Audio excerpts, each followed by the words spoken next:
На почеток мислев дека само е срамежливост. Најчесто седев дома, гледав филмови, поминува време сама со себе. Јас пред неполна година дознав дека од некоја ретка болест боледувам, Morbus Hodgkin.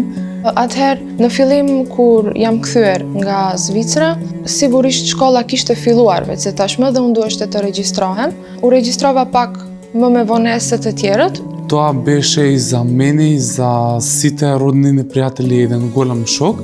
Моите пријатели постојано ми се јавува ајде да излеземе, зашто цело време седиш дома, зашто се ваква, воопшто не си интересна. Nuk I kam treguar askujt për situatën, pasi që nuk dija se si të reagoja dhe ndoshta edhe kam menduar se ndoshta problemi ishte tek unë, pasi që shumica nuk më pranonin mua.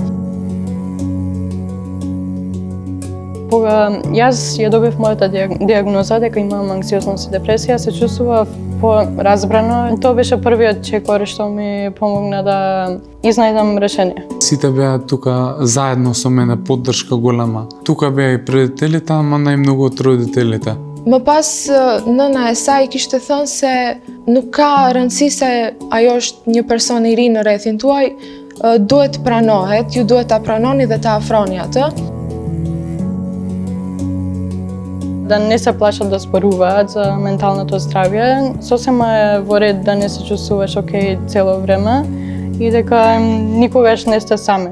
Никогаш да не гледаат назад, само напред идат. Mendoj se duhet të kenë komunikime dhe me prindërit e fëmijëve dhe adoleshentëve dhe të mos I neglizhojnë në rastet kur shohin se diçka nuk po shkon si duhet, për shkak se personat e duhur gjithmonë do të pranojnë dhe do të duan ashtu siç je.